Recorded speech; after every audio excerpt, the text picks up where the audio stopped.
Hello दोस्तों, आप सभी को स्वागत है आपके अपने YouTube channel Ansaria study classes में।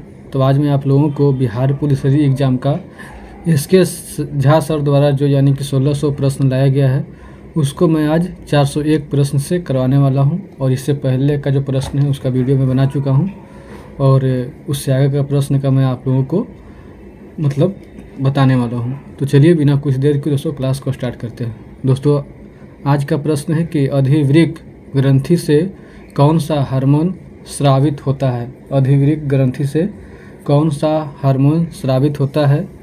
दोस्तों, इसका सही उत्तर हो जाएगा option number B, adrenaline. Adrenaline option number B इसका सही उत्तर हो जाएगा। दोस्तों आगे प्रश्न है कि थाइमस ग्रंथि का कार्य क्या है। थाइमस ग्रंथि का कार्य क्या है। दोस्तों, इसका सही उत्तर हो जाएगा ऑप्शन नंबर सी, प्रतिरक्षा तंत्र को सुदृढ़ करना। प्रतिरक्षा तंत्र को सुदृढ़ करना ऑप्शन नंबर सी इसका सही उत्तर हो जाएगा। दोस्तों आगे पर प्रश्न है कि प्रजनन ग्रंथियों का कार्य होता है। प्रजनन ग्रंथियों का कार्य होता है। दोस्तों, इसका सही उत्तर हो जाएगा ऑप्शन नंबर सी, जनन कोशिकाओं का उत्पादन। जनन कोशिकाओं का उत्पादन ऑप्शन नंबर सी इसका सही उत्तर हो जाएगा। दोस्तों आगे बढ़ते हैं और आगे प्रश्न है कि पीयूष ग्रंथि कौन सा हार्मोन स्रावित करती है। पीयूष ग्रंथि कौन सा हार्मोन स्रावित करती है। दोस्तों, इसका सही उत्तर हो जाएगा option number C, growth hormone. Growth hormone स्रावित करती है ऑप्शन नंबर सी इसका सही उत्तर हो जाएगा। दोस्तों ये सारे प्रश्न बहुत ही महत्वपूर्ण है। दोस्तों आगे प्रश्न है कि पेनक्रियाज का मुख्य कार्य क्या है। पेनक्रियाज का मुख्य कार्य क्या है। दोस्तों, इसका सही उत्तर हो जाएगा ऑप्शन नंबर बी, रक्त शर्करा को नियंत्रित करना। रक्त शर्करा को नियंत्रित करना ऑप्शन नंबर बी इसका सही उत्तर हो जाएगा। दोस्तों आगे प्रश्न है कि थायराइड ग्रंथि का कौन सा हार्मोन महत्वपूर्ण है। थायराइड ग्रंथि का कौन सा हार्मोन महत्वपूर्ण है। दोस्तों, इसका सही उत्तर हो जाएगा option number B, thyroxine. Option number B, thyroxine इसका सही उत्तर हो जाएगा। दोस्तों आगे प्रश्न है कि पेरेक्थीरॉइड ग्रंथियों का कार्य कैसा है। पेरेक्थीरॉइड ग्रंथियों का कार्य कैसा है। दोस्तों, इसका सही उत्तर हो जाएगा ऑप्शन नंबर बी, कैल्शियम स्तर को नियंत्रित करना। कैल्शियम स्तर को नियंत्रित करना ऑप्शन नंबर बी इसका सही उत्तर हो जाएगा। दोस्तों आगे प्रश्न है कि अवयव अंड को थायरोक्सिन हार्मोन बनाने के लिए किसकी आवश्यकता होती है। अवयव अंड को थायरोक्सिन हार्मोन बनाने के लिए किसकी आवश्यकता होती है। दोस्तों, इसका सही उत्तर हो जाएगा option number D, iodine. Option number D, iodine इसका सही उत्तर हो जाएगा। दोस्तों आगे प्रश्न है कि यदि शरीर में आयोडीन की कमी हो जाए तो कौन सा रोग हो सकता है। यदि शरीर में आयोडीन की कमी हो जाए तो कौन सा रोग हो सकता है। दोस्तों, इसका सही उत्तर हो जाएगा option number B, goitre. Goitre रोग हो सकता है। ऑप्शन नंबर बी इसका सही उत्तर हो जाएगा। दोस्तों आगे प्रश्न है कि थायरोक्सिन हार्मोन का कार्य क्या होता है। थायरोक्सिन हार्मोन का कार्य क्या होता है।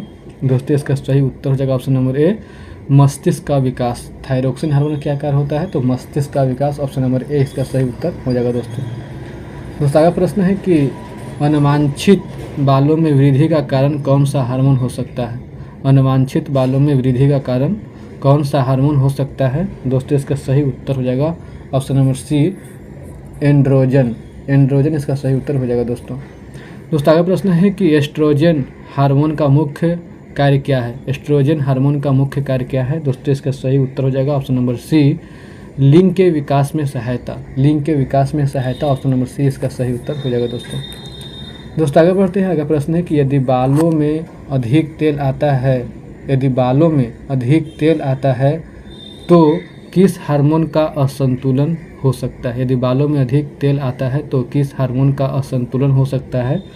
दोस्तों, इसका सही उत्तर हो जाएगा option number B, androgen. Option number B, androgen इसका सही उत्तर हो जाएगा। दोस्तों आगे प्रश्न है कि अगर थायरोक्सिन की कमी हो जाए तो क्या समस्या उत्पन्न हो सकती है। अगर थायरोक्सिन की कमी हो जाए तो क्या समस्या उत्पन्न हो सकती है। दोस्तों, इसका सही उत्तर हो जाएगा option number D, goitre. Option number D, goitre इसका सही उत्तर हो जाएगा। दोस्तों आगे प्रश्न है कि हार्मोन असंतुलन से कौन सी समस्या हो सकती है। हार्मोन असंतुलन से कौन सी समस्या हो सकती है। दोस्तों, इसका सही उत्तर हो जाएगा ऑप्शन नंबर सी, त्वचा की समस्या। त्वचा की समस्या हो सकती है। ऑप्शन नंबर सी इसका सही उत्तर हो जाएगा। दोस्तों आगे प्रश्न है कि किस प्रकार के हार्मोन मस्तिष्क के विकास में मदद करते हैं। किस प्रकार के हार्मोन मस्तिष्क के विकास में मदद करते हैं। दोस्तों, इसका सही उत्तर हो जाएगा ऑप्शन नंबर ए इसका सही उत्तर हो जाएगा दोस्तों थायरॉक्सिन। ऑप्शन नंबर ए इसका सही उत्तर हो जाएगा दोस्तों थायरॉक्सिन। दोस्तों आगे प्रश्न है कि हार्मोन का असंतुलन किस प्रकार के स्वास्थ्य प्रभाव उत्पन्न कर सकता है। हार्मोन का असंतुलन किस प्रकार के स्वास्थ्य प्रभाव उत्पन्न कर सकता है। दोस्तों इसका सही उत्तर हो जाएगा ऑप्शन नंबर सी लगातार थकान। ऑप्शन नंबर सी इसका सही उत्तर हो जाएगा दोस्तों। आगे प्रश्न है कि निम्नलिखित में से कौन सा पादप होमियोन है। निम्नलिखित में से कौन सा पादप होमियोन है। दोस्तों इसका सही उत्तर हो जाएगा ऑप्शन नंबर ए सूर्यकांत। ऑप्शन नंबर ए सूर्यकांत इसका सही उत्तर हो जाएगा दोस्तों आगे प्रश्न है कि वे तंतु जिनका कोशिका के मध्य खाली स्थान को कहते हैं। वे तंतु जिनका कोशिका के मध्य खाली स्थान को कहते हैं। दोस्तों इसका सही उत्तर हो जाएगा ऑप्शन नंबर बी सीनस कहते हैं। क्या कहते हैं? सीनस कहते हैं। ऑप्शन नंबर बी इसका सही उत्तर हो जाएगा दोस्तों आगे प्रश्न है कि मणिद्रक उत्तरदायी है। दोस्तों इसका सही उत्तर हो जाएगा ऑप्शन नंबर डी उपरोक्त सभी सोने के लिए, हृदय रक्षक के लिए और शरीर का संतुलन बनाने के लिए। तो इसका उत्तर ऑप्शन नंबर डी उपरोक्त सभी इसका सही उत्तर हो जाएगा दोस्तों आगे प्रश्न है कि एक तंत्रिका कोशिका की संरचना बनाइए तथा इसके कार्यों का वर्णन कीजिए। एक तंत्रिका कोशिका का संरचना बनाइए तथा इसके कार्यों का वर्णन कीजिए। दोस्तों इसका सही उत्तर है ऑप्शन नंबर सी ग्रहण करना और प्रतिक्रिया देना। ऑप्शन नंबर सी इसका सही उत्तर हो जाएगा दोस्तों आगे प्रश्न है कि पादप में प्रकाश संश्लेषण किस प्रकार होता है। दोस्तों इसका सही उत्तर हो जाएगा ऑप्शन नंबर ए पत्तियों द्वारा इसका सही उत्तर हो जाएगा दोस्तों आगे प्रश्न है कि मस्तिष्क के आगाह में किस संकेतों के आदान में व्यवस्था होगा। दोस्तों इसका सही उत्तर हो जाएगा ऑप्शन नंबर सी दोनों संवेदनाओं के तंतु और संवेदनाओं के रासायनिक संकेत। तो ऑप्शन नंबर सी इसका सही उत्तर हो जाएगा दोनों इसका सही उत्तर हो जाएगा दोस्तों आगे प्रश्न है कि पादप में रासायनिक संकेत किस प्रकार होते हैं। दोस्तों इसका सही उत्तर हो जाएगा ऑप्शन नंबर बी यौगिक इसका सही उत्तर हो जाएगा दोस्तों आगे बढ़ते हैं और आगे प्रश्न है कि एक जीव में नियंत्रण एवं समन्वय के तंत्र की क्या आवश्यकता है। एक जीव में नियंत्रण एवं समन्वय के तंत्र की क्या आवश्यकता है। दोस्तों इसका सही उत्तर हो जाएगा ऑप्शन नंबर डी सभी सूचनाओं का संचार, संतुलन बनाए रखना और आरंभिक प्रतिक्रियाएं। इसका उत्तर ऑप्शन नंबर डी सभी इसका सही उत्तर हो जाएगा दोस्तों आगे प्रश्न है कि अपेक्षित किस्सा योजन तथा परिवर्तन किन्हें एक दूसरे से किस प्रकार भिन्न हैं। दोस्तों इसका सही उत्तर हो जाएगा ऑप्शन नंबर ए संयोजन में अस्थायित्व होता है जबकि परिवर्तन में गतिशीलता। ऑप्शन नंबर ए इसका सही उत्तर हो जाएगा दोस्तों आगे प्रश्न है कि रेडॉक्स अभिक्रिया में क्या घटित होता है। दोस्तों इसका सही उत्तर हो जाएगा ऑप्शन नंबर ए ऑक्सीकृत पदार्थ से इलेक्ट्रॉन का नुकसान। ऑप्शन नंबर ए इसका सही उत्तर हो जाएगा दोस्तों आगे बढ़ते हैं। आगे प्रश्न है कि जेडन प्लस सी अभिक्रिया किस प्रकार की है। दोस्तों इसका सही उत्तर हो जाएगा ऑप्शन नंबर ए उपचयन प्रक्रिया है। कौन सा अभिक्रिया है तो उपचयन अभिक्रिया है। ऑप्शन नंबर ए इसका सही उत्तर हो जाएगा दोस्तों आगे प्रश्न है कि CuO प्लस H2O अभिक्रिया में कौन सा पदार्थ ऑक्सीकरण होता है। दोस्तों इसका सही उत्तर हो जाएगा ऑप्शन नंबर बी H2 ऑक्सीकरण होता है। ऑप्शन नंबर बी इसका सही उत्तर हो जाएगा दोस्तों आगे प्रश्न है कि MnO2 plus 4HCl MnCl2 plus 2H2O plus Cl2 अभिक्रिया में MnO2 किसकी उपचयनक के रूप में कार्य करता है। दोस्तों इसका सही उत्तर हो जाएगा ऑप्शन नंबर डी HCl इसका सही उत्तर हो जाएगा HCl इसका सही उत्तर हो जाएगा दोस्तों आगे प्रश्न है कि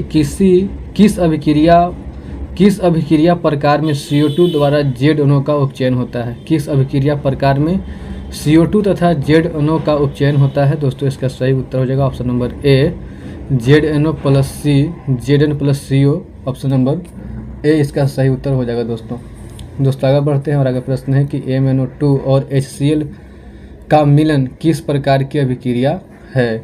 MnO2 और HCl का मिलन किस प्रकार की अभिक्रिया है। दोस्तों इसका सही उत्तर हो जाएगा ऑप्शन नंबर सी, रेडॉक्स अभिक्रिया है। रेडॉक्स अभिक्रिया ऑप्शन नंबर सी इसका सही उत्तर हो जाएगा दोस्तों। आगे प्रश्न है कि CU नेट की उपचयन प्रक्रिया के लिए निम्नलिखित में से कौन सा सही समीकरण है। CU नेट की उपचयन प्रक्रिया के लिए निम्नलिखित में से कौन सा सही समीकरण है। दोस्तों इसका सही उत्तर हो जाएगा option number A, CuO plus H2, CU plus H2, option number A इसका सही उत्तर हो जाएगा दोस्तों। आगे बढ़ते हैं और आगे प्रश्न है कि वह कौन सा गैस है जो उपचयन प्रक्रिया द्वारा ZNO को Zn में परिवर्तित करता है। वह कौन सा गैस है जो उपचयन प्रक्रिया द्वारा ZNO को Zn में परिवर्तित करता है। दोस्तों इसका सही उत्तर हो जाएगा option number C, CO, option number C, CO इसका सही उत्तर हो जाएगा दोस्तों। आगे प्रश्न है कि MnO2 plus 4HCl MnCl2 plus 2H2O plus Cl2 अभिक्रिया में कौन सा गैस उत्पादित होती है। दोस्तों इसका सही उत्तर हो जाएगा option number C, Cl2, option number C, Cl2 इसका सही उत्तर हो जाएगा दोस्तों। आगे बढ़ते हैं। आगे प्रश्न है कि जीव जनन क्यों करते हैं। जीव जो है वो जनन क्यों करते हैं। दोस्तों इसका सही उत्तर हो जाएगा ऑप्शन नंबर बी, अपने वंश के अस्तित्व को बनाए रखने के लिए। अपने वंश के अस्तित्व को बनाए रखने के लिए, ऑप्शन नंबर बी इसका सही उत्तर हो जाएगा दोस्तों। आगे प्रश्न है कि जीव के जीवन के लिए क्या आवश्यक नहीं है। जीव के जीवन के लिए क्या आवश्यक नहीं है। दोस्तों इसका सही उत्तर हो जाएगा ऑप्शन नंबर सी, संतति उत्पादन। संतति उत्पादन, ऑप्शन नंबर सी इसका सही उत्तर हो जाएगा दोस्तों। आगे प्रश्न है कि जीव अलग अलग गुणों को कैसे पास करते हैं। जीव अलग अलग गुणों को कैसे पास करते हैं। दोस्तों इसका सही उत्तर हो जाएगा ऑप्शन नंबर ए, DNA के माध्यम से। DNA के माध्यम से पास करते हैं, ऑप्शन नंबर ए इसका सही उत्तर हो जाएगा दोस्तों। आगे प्रश्न है कि कोशिका के केंद्रीय स्थान में क्या होता है। कोशिका के केंद्रीय स्थान में क्या होता है। दोस्तों इसका सही उत्तर हो जाएगा ऑप्शन नंबर बी, DNA होता है। ऑप्शन नंबर बी, DNA होता है, इसका सही उत्तर हो जाएगा दोस्तों। आगे बढ़ते हैं। आगे प्रश्न है कि जीव अपने स्वरूप को कैसे बनाए रखते हैं। जीव अपने स्वरूप को कैसे बनाए रखते हैं। दोस्तों इसका सही उत्तर हो जाएगा ऑप्शन नंबर सी, DNA के जरिए। ऑप्शन नंबर सी, DNA के जरिए जो है बनाए रखते हैं, ऑप्शन नंबर सी इसका सही उत्तर हो जाएगा दोस्तों। आगे प्रश्न है कि कोशिका के केंद्रक में क्या होता है। कोशिका के केंद्रक में क्या होता है। दोस्तों इसका सही उत्तर हो जाएगा ऑप्शन नंबर सी, DNA होता है। ऑप्शन नंबर सी, DNA होता है, इसका सही उत्तर हो जाएगा दोस्तों। आगे प्रश्न है कि DNA की प्रतिकृति बनाने में मुख्य रूप से कौन सी प्रक्रिया शामिल होती है। DNA की प्रतिकृति बनाने में मुख्य रूप से कौन सी प्रक्रिया शामिल होती है। दोस्तों इसका सही उत्तर हो जाएगा option number A, polymerisation. Polymerisation, option number A इसका सही उत्तर हो जाएगा दोस्तों। आगे बढ़ते हैं और आगे प्रश्न है कि DNA में विद्यमान किस घटक के कारण वह दो कोलिफिकिया बना पाता है। तो DNA में विद्यमान किस घटक के कारण वह कोलिफिकिया बना पाता है। दोस्तों इसका सही उत्तर हो जाएगा option number A, hydrogen bond. Hydrogen bond, option number A इसका सही उत्तर हो जाएगा दोस्तों। आगे प्रश्न है कि किस प्रक्रिया के द्वारा DNA की प्रतिकृति बनाने के लिए कोशिकाओं की विभिन्न रासायनिक क्रियाओं का उपयोग होता है।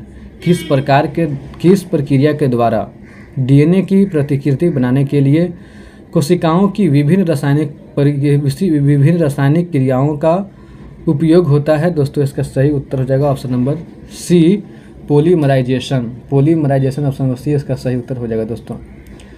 आगे प्रश्न है कि DNA की प्रतिकृति बनने के बाद कौन सी प्रक्रिया होती है जो इसे विभाजनों का आधार बनाती है। DNA की प्रतिकृति बनने के बाद कौन सी प्रक्रिया होती है जो इसे विभाजनों का आधार बनाती है। दोस्तों इसका सही उत्तर हो जाएगा option number C, phosphodiester bond बनना। फास्फोडाइएस्टर बॉन्ड बनना, ऑप्शन नंबर सी इसका सही उत्तर हो जाएगा दोस्तों। आगे बढ़ते हैं और आगे प्रश्न है कि DNA की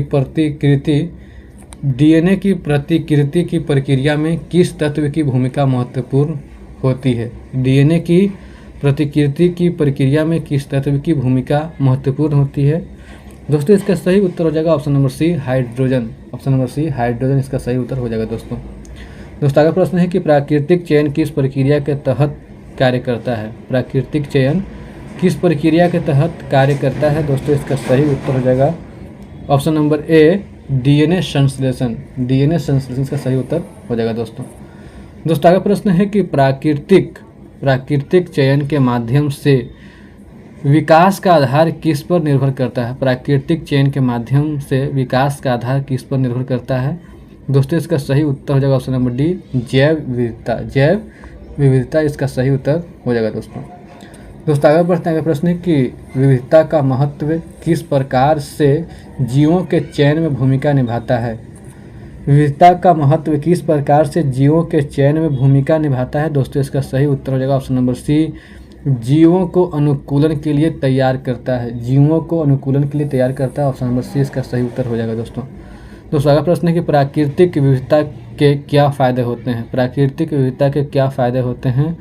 दोस्तों इसका सही उत्तर ऑप्शन नंबर सी, यह जीवों को अनुकूलन में सहायता करती है। यह जीवों को अनुकूलन में सहायता करती है, ऑप्शन नंबर सी इसका सही उत्तर हो जाएगा दोस्तों।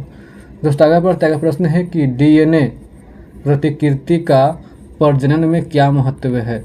डीएनए प्रतिकृति का प्रजनन में क्या महत्व है? दोस्तों इसका सही उत्तर है ऑप्शन नंबर डी, यह आनुवांशिक सूचना का संवहन करता है। यह आनुवांशिक सूचना का संवहन करता है, ऑप्शन नंबर डी इसका सही उत्तर हो जाएगा दोस्तों।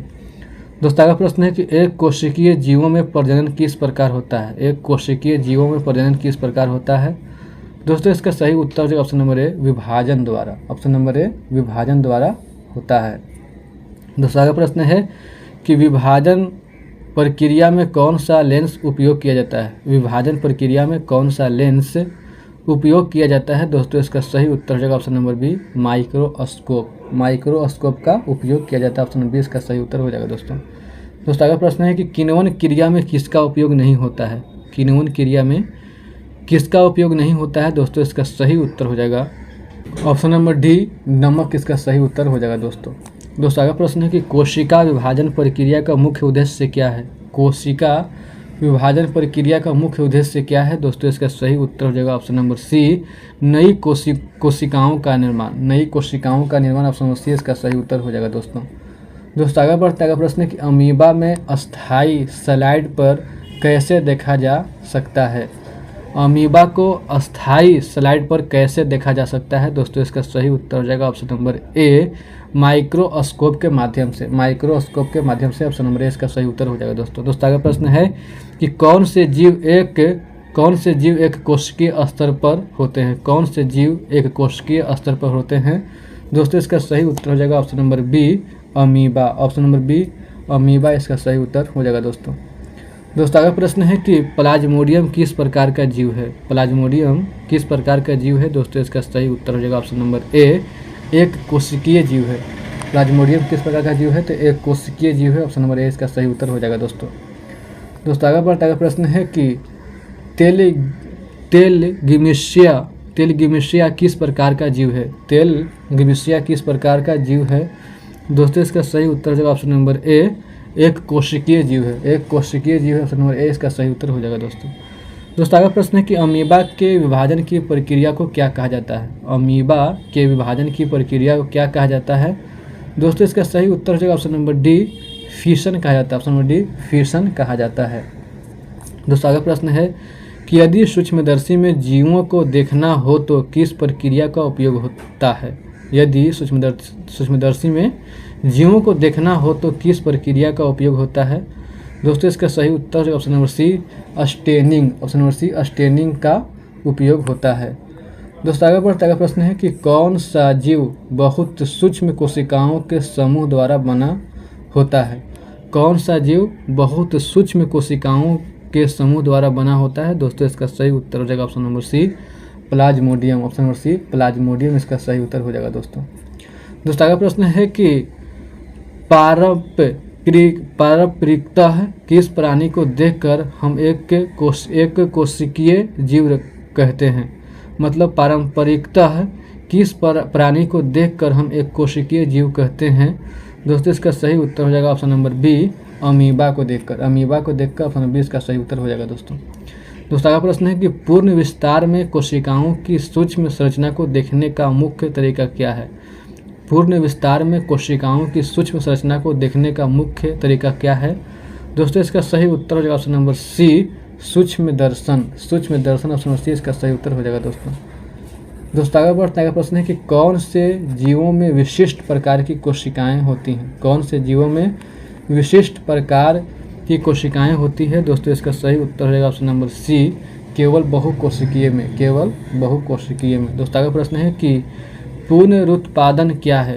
पुनरुत्पादन क्या है? दोस्तों इसका सही उत्तर हो जाएगा ऑप्शन नंबर ए, नए जीव की उत्पत्ति है। पुनरुत्पादन क्या है? नए जीव की उत्पत्ति। ऑप्शन नंबर ए इसका सही उत्तर हो जाएगा दोस्तों आगे प्रश्न है कि स्पंजों में कौन सा पुनरुत्पादन प्रकार देखा जाता है? स्पंजों में कौन सा पुनरुत्पादन प्रकार देखा जाता है? दोस्तों इसका सही उत्तर हो जाएगा ऑप्शन नंबर बी, अलैंगिक पुनरुत्पादन। अलैंगिक पुनरुत्पादन ऑप्शन बी इसका सही उत्तर हो जाएगा दोस्तों आगे प्रश्न है कि पुनरुत्पादन का ध्येय क्या होता है? पुनरुत्पादन का ध्येय क्या होता है? दोस्तों इसका सही उत्तर हो जाएगा ऑप्शन नंबर बी, नए जीव का निर्माण करना। नए जीव का निर्माण करना ऑप्शन नंबर बी इसका सही उत्तर हो जाएगा दोस्तों आगे प्रश्न है कि मुकुलन किस प्रकार के जीव में होता है? मुकुलन किस प्रकार के जीव में होता है? दोस्तों इसका सही उत्तर हो जाएगा ऑप्शन नंबर ए, हाइड्रा में होता है। ऑप्शन नंबर ए, हाइड्रा में होता है। दोस्तों आगे बढ़ते हैं। प्रश्न है कि हाइड्रा में मुकुलन क्यों होता है? अब प्रश्न ये है कि हाइड्रा में मुकुलन क्यों होता है? दोस्तों इसका सही उत्तर हो जाएगा ऑप्शन नंबर बी, अलैंगिक विभाजन के कारण। अलैंगिक विभाजन के कारण ऑप्शन नंबर बी इसका सही उत्तर हो जाएगा दोस्तों आगे प्रश्न है कि मुकुलन के दौरान उत्पन्न नया जीव कैसा होता है? मुकुलन के दौरान उत्पन्न नया जीव कैसा होता है?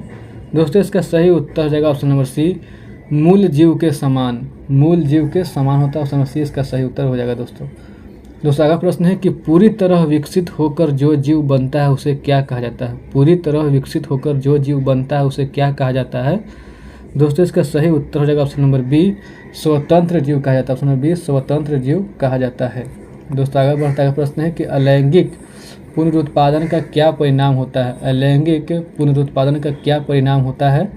दोस्तों इसका सही उत्तर हो जाएगा ऑप्शन नंबर ए, नए जीवों का निर्माण। ऑप्शन नंबर ए, नए जीवों का निर्माण। दोस्तों आगे प्रश्न है कि कार्मिक प्रबंधन का लक्ष्य क्या होता है? कार्मिक प्रबंधन का लक्ष्य क्या होता है? दोस्तों इसका सही उत्तर हो जाएगा ऑप्शन नंबर ए, नई पौधों का उत्पादन। ऑप्शन नंबर ए, नई पौधों का उत्पादन। दोस्तों आगे प्रश्न है कि कार्मिक प्रवर्धन का एक लाभ क्या है? कार्मिक प्रवर्धन का एक लाभ क्या है? दोस्तों इसका सही उत्तर है ऑप्शन नंबर बी, कम समय में उत्पादन। ऑप्शन नंबर बी, कम समय में उत्पादन इसका सही उत्तर हो जाएगा दोस्तों आगे बढ़ता है। प्रश्न है कि कौन सा अंग पौधों को नई पौधे बनाने में सहायक होता है? कौन सा अंग पौधों को नई पौधे बनाने में सहायक होता है? दोस्तों इसका सही उत्तर हो जाएगा ऑप्शन नंबर ए, जड़। ऑप्शन नंबर ए, जड़ इसका सही उत्तर हो जाएगा दोस्तों आगे प्रश्न है कि कार्मिक प्रवर्धन का दूसरा लाभ क्या है? कार्मिक प्रवर्धन का दूसरा लाभ क्या है? दोस्तों इसका सही उत्तर हो जाएगा ऑप्शन नंबर सी, बीज उत्पादन से बचे रहना। बीज उत्पादन से बचे रहना। ऑप्शन नंबर सी इसका सही उत्तर हो जाएगा दोस्तों आगे प्रश्न है कि पौधे के कौन से अंग का उपयोग नई पौधों के लिए किया जाता है? पौधों के कौन से अंग का उपयोग नई पौधों के लिए किया जाता है? दोस्तों इसका सही उत्तर हो जाएगा ऑप्शन नंबर ए, जड़, तना, पत्तियाँ। जड़, तना, पत्तियाँ। ऑप्शन नंबर ए इसका सही उत्तर हो जाएगा दोस्तों आगे प्रश्न है कि कौन सा पौधा कार्मिक प्रवर्धन से तेजी से बढ़ता है? कौन सा पौधा कार्मिक प्रवर्धन से तेजी से बढ़ता है? दोस्तों इसका सही उत्तर हो जाएगा ऑप्शन नंबर ए, केला। ऑप्शन नंबर ए, केला इसका सही उत्तर हो जाएगा दोस्तों आगे प्रश्न है कि कार्मिक प्रवर्धन के तहत कौन सा कार्य किया जाता है? कार्मिक प्रवर्धन के तहत कौन सा कार्य किया जाता है? दोस्तों इसका सही उत्तर हो जाएगा ऑप्शन नंबर बी, काटिंग लगाना। काटिंग लेने, काट के लगा देना। ऑप्शन नंबर बी इसका सही उत्तर हो जाएगा दोस्तों आगे प्रश्न है कि किस प्रक्रिया का उपयोग पौधों की वृद्धि के लिए किया जाता है? किस प्रक्रिया का उपयोग पौधों की वृद्धि के लिए किया जाता है? दोस्तों इसका सही उत्तर हो जाएगा ऑप्शन नंबर बी, प्रवर्धन। ऑप्शन नंबर बी, प्रवर्धन इसका सही उत्तर हो जाएगा दोस्तों आगे बढ़ता है। प्रश्न है कि कौन सा अंग तेजी से पौधों के विकास में सहायक होता है? कौन सा अंग तेजी से पौधे के विकास में सहायक होता है? दोस्तों इसका सही उत्तर हो जाएगा ऑप्शन नंबर ए जड़। ऑप्शन नंबर ए जड़ इसका सही उत्तर हो जाएगा दोस्तों। अगला प्रश्न है कि क्या आप इसका कारण स्पष्ट कर सकते हैं जिससे पता चलता है कि जीवित संतसा वाले जीव पुनरुक्तहान द्वारा क्यों संतति उत्पन्न नहीं कर सकते। प्रश्न है कि क्या आप इसका कारण स्पष्ट कर सकते हैं जिससे पता चलता है कि जीवित संतसा वाले जीव पुनरुक्तहान द्वारा क्यों संतति उत्पादन नहीं कर सकते हैं। दोस्तों इसका सही उत्तर होगा ऑप्शन नंबर ए उनके पास जनन अंग नहीं होते हैं। उनके पास जनन अंग नहीं होते, ऑप्शन नंबर ए इसका सही उत्तर हो जाएगा दोस्तों। अगला प्रश्न है कि बौद्ध धर्म के संस्थापक गौतम बुद्ध का अन्य नाम क्या था। बौद्ध धर्म के संस्थापक गौतम बुद्ध का अन्य नाम क्या था। दोस्तों इसका सही उत्तर हो जाएगा option number D Siddharth. Option number D Siddharth था। दोस्तों अगला प्रश्न है कि निम्नलिखित कथनों में कौन सा कथन असत्य है। निम्नलिखित कथनों में कौन सा कथन असत्य है। दोस्तों इसका सही उत्तर ऑप्शन नंबर सी बुद्ध को ज्ञान की प्राप्ति सारनाथ में हुई, ये जो है ये असत्य है। और बाकी जो तीनों कथन है वो सत्य है, आप लोग उसको पढ़ लीजिएगा। दोस्तों आगे बढ़ते हैं। अगला प्रश्न है कि निम्नलिखित कथनों पर विचार कीजिए। निम्नलिखित कथनों पर विचार कीजिए। दोस्तों इसका सही उत्तर हो जाएगा ऑप्शन नंबर डी उपर्युक्त कथनों में कौन सा कथन असत्य है। उपर्युक्त कथनों में कौन सा कथन असत्य है। तो दोस्तों इसका जो सही उत्तर हो जाएगा ऑप्शन नंबर डी उपर्युक्त में से कोई नहीं। उपर्युक्त में से कोई नहीं मतलब कोई कथन जो है वो असत्य नहीं है। यानी कि महात्मा बुद्ध ने अपना प्रथम उपदेश सारनाथ में दिया, सही है। बुद्ध ने जीवन को कष्टों और दुखों से भरा हुआ बताया। बुद्ध ने लालसा से मुक्ति पाने के लिए आत्म संयम पर विशेष बल दिया। तो इसका उत्तर ऑप्शन नंबर डी उपयुक्त में से कोई नहीं। यानी कि यहाँ पर कह दिया है कि उपयुक्त कथनों में से कौन सा कथन असत्य है। तो इसका यहाँ उत्तर ऑप्शन नंबर डी उपयुक्त में से कोई नहीं इसका सही उत्तर हो जाएगा दोस्तों। ऑप्शन नंबर डी इसका सही उत्तर हो जाएगा दोस्तों। आगे बढ़ता है प्रश्न है कि पूर्व मीमांसा के प्रवर्तक कौन माने जाते हैं। पूर्व मीमांसा के प्रवर्तक कौन माने जाते हैं। दोस्तों इसका सही उत्तर option number C Gemini. Option number C Gemini माने जाते हैं। दोस्तों अगला प्रश्न है कि निम्नलिखित कथनों में से कौन सा कथन असत्य है। निम्नलिखित कथनों में कौन सा कथन असत्य है। दोस्तों इसका सही उत्तर होगा option number C. Option number C Buddha को बोध गया में एक बरगद के पेड़ के नीचे ज्ञान की प्राप्ति हुई। बुद्ध को बोध गया में एक बरगद के पेड़ के नीचे ज्ञान की प्राप्ति हुई। तो ये कथन जो है ये असत्य है। ऑप्शन नंबर सी इसका सही उत्तर। ऑप्शन नंबर सी इसका सही उत्तर हो जाएगा दोस्तों आगे बढ़ता है प्रश्न है कि निम्नलिखित कथनों पर विचार कीजिए। निम्नलिखित कथनों पर विचार कीजिए। दोस्तों इसका सही उत्तर हो जाएगा ऑप्शन नंबर सी केवल 3 जो है वो सही है। तो ऑप्शन नंबर सी इसका सही उत्तर हो जाएगा दोस्तों। आप लोग उसका पढ़ लीजिएगा कि मतलब तीसरा जो कथन है उसको पढ़ लीजिएगा आप लोग उसको। दोस्तों आगे प्रश्न है कि निम्नलिखित जोड़ा को सुमेलित कीजिए। निम्नलिखित जोड़ा को जो है यानी कि सुमेलित करना है। यानी कि प्रश्न कहता है कि गौतम बुद्ध का अब है कि जन्म, तो जन्म कहाँ हुआ था। तो जो इसको सुमेलित करना है तो यानी कि गौतम बुद्ध का जो जन्म हुआ था वो लुम्बिनी में हुआ था।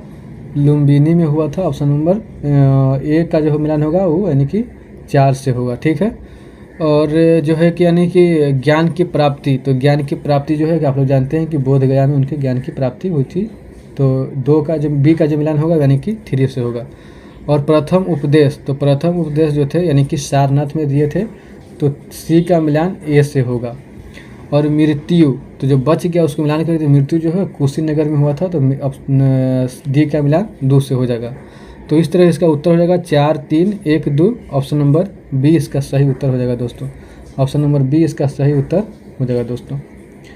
आगे बढ़ते हैं। आगे प्रश्न है दोस्तों कि निम्नलिखित में किस विद्वान ने संस्कृत भाषा के व्याकरण की रचना की। निम्नलिखित में किस विद्वान ने संस्कृत भाषा के व्याकरण की रचना की। बहुत ही महत्वपूर्ण प्रश्न दोस्तों ये। तो इसका सही उत्तर हो जाएगा ऑप्शन नंबर डी पाणिनि ने। ऑप्शन नंबर डी पाणिनि ने इसका सही उत्तर हो जाएगा दोस्तों। अगला प्रश्न है कि वर्धमान महावीर किस कुल के एक क्षत्रिय राजकुमार थे। वर्धमान महावीर किस कुल के एक क्षत्रिय राजकुमार थे। दोस्तों इसका सही उत्तर हो जाएगा ऑप्शन नंबर ए लिच्छवी के। ऑप्शन नंबर ए लिच्छवी के इसका सही उत्तर हो जाएगा दोस्तों। दोस्तों आगे प्रश्न के निम्नलिखित कथनों पर विचार कीजिए। जैन धर्म के 24वें तथा अंतिम तीर्थंकर वर्धमान महावीर थे। 12 वर्षों की कठिन तपस्या के बाद उन्हें ज्ञान की प्राप्ति हुई। 30 वर्षों की अवस्था में उन्होंने घर छोड़ दिया और जंगल में रहने लगे। उपयुक्त कथनों में कौन सा कथन सत्य है, मतलब कौन सा कथन जो है वो यानी कि सत्य है, ये प्रश्न पूछ रहा है। तो इसका सही उत्तर हो जाएगा ऑप्शन नंबर सी। 1, 2 एवं 3 तीनों कथन जो है वो यानी कि सत्य है। तो ऑप्शन नंबर सी इसका सही उत्तर हो जाएगा दोस्तों। अगला प्रश्न है कि महावीर स्वामी ने अपनी शिक्षा किस भाषा में दिया। महावीर स्वामी ने अपनी शिक्षा किस भाषा में दिया। दोस्तों इसका सही उत्तर हो जाएगा ऑप्शन नंबर बी, प्राकृत में दिए। प्राकृत में दिए।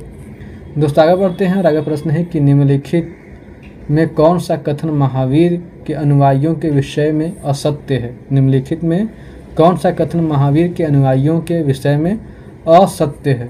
तो दोस्तों इसका सही उत्तर हो जाएगा ऑप्शन नंबर डी, वे विलासिता पूर्ण जीवन जीते थे। वे विलासिता पूर्ण जीवन जीते थे। ऑप्शन नंबर डी जो है वो असत्य है। ऑप्शन नंबर डी इसका सही उत्तर हो जाएगा दोस्तों अगला प्रश्न कि जैन शब्द जिन शब्द से निकला है जिसका अर्थ है। जैन शब्द जो है वो जिन शब्द से निकला है जिसका अर्थ है। उसका क्या अर्थ है दोस्तों, इसका सही उत्तर हो जाएगा ऑप्शन नंबर सी, उसका अर्थ है विजेता। जिन का अर्थ क्या है, विजेता। ऑप्शन नंबर सी इसका सही उत्तर हो जाएगा दोस्तों अगला प्रश्न है कि बौद्ध भिक्षुओं के लिए बनाए गए नियम किस ग्रंथ से मिलते हैं। बौद्ध भिक्षुओं के लिए बनाए गए नियम किस ग्रंथ से मिलते हैं। दोस्तों इसका सही उत्तर हो जाएगा option number B, Vinaya Pitaka. Option number B, Vinaya Pitaka इसका सही उत्तर हो जाएगा दोस्तों अगला प्रश्न है कि निम्नलिखित कथनों में कौन सा कथन असत्य है। निम्नलिखित कथनों में से कौन सा कथन असत्य है। दोस्तों इसका सही उत्तर है ऑप्शन नंबर डी, संघ में स्त्रियों के प्रवेश की अनुमति नहीं थी। संघ में स्त्रियों के प्रवेश की अनुमति नहीं थी। ऑप्शन नंबर डी इसका सही उत्तर हो जाएगा दोस्तों आगे बढ़ता है प्रश्न है कि निम्नलिखित कथनों पर विचार कीजिए। निम्नलिखित कथनों पर विचार कीजिए। दोस्तों इसका जो सही उत्तर हो जाएगा ऑप्शन नंबर सी, 1 एवं 2 यानी कि संघ में पुरुषों और स्त्रियों के रहने की अलग अलग व्यवस्था थी। संघ और प्रवेश लेने वाले स्त्री पुरुष बहुत सादा जीवन जीते थे। उपयुक्त में से कौन सा कथन सत्य है। तो ए ऑप्शन नंबर सी, 1 एवं 2 दोनों कथन जो है सत्य है। तो ऑप्शन नंबर सी इसका सही उत्तर हो जाएगा दोस्तों आगे प्रश्न है कि निम्नलिखित कथनों पर विचार कीजिए। कथन पे इस तरह का प्रश्न जो है दोस्तों वो यानी कि एग्जाम में पूछता है, इसी तरह का प्रश्न एग्जाम में पूछ रहा है। अभी जो प्रश्नों का सिलसिला एग्जाम में चला रहा है तो इसी तरह के प्रश्न आपको कथन वाला प्रश्न एकदम आप लोग जरूर रट के जाइएगा। तो प्रश्न है कि निम्नलिखित कथनों पर विचार कीजिए। तो इसका सही उत्तर हो जाएगा ऑप्शन नंबर सी, 1, 2 एवं 3। तो प्रश्न कहता है कि उपयुक्त में से कौन सा कथन सत्य है। तो तीनों कथन सत्य है। भिक्षुओं के रहने के लिए बनाए गए शरण स्थल को विहार कहा गया, यह सत्य है। दान में दी गई भूमि पर विहार का होता था, ये भी सत्य निर्माण होता था, ये भी सही है। आरंभिक के विहार लकड़ी के बनाए गए, ये भी सही है। तो उपयुक्त में कौन सा कथन सत्य है। तो इसका सही उत्तर ऑप्शन नंबर सी, 1, 2 एवं 3 तीनों सही है। ऑप्शन नंबर सी इसका सही उत्तर हो जाएगा दोस्तों। तो ठीक है दोस्तों, बाकी आगे का प्रश्न नेक्स्ट वीडियो में मैं आप लोगों को बताऊंगा। तो ठीक है दोस्तों, उम्मीद करता हूं कि आप लोगों को मेरा वीडियो पसंद आया होगा। अगर वीडियो पसंद आया होगा तो वीडियो को लाइक कीजिए, दोस्तों के साथ शेयर कीजिए। अगर चैनल पे नए हैं तो चैनल को सब्सक्राइब कीजिए। और वीडियो को देखने के लिए धन्यवाद दोस्तों। मिलते हैं नेक्स्ट क्लास में, तब तक के लिए जय हिंद दोस्तों।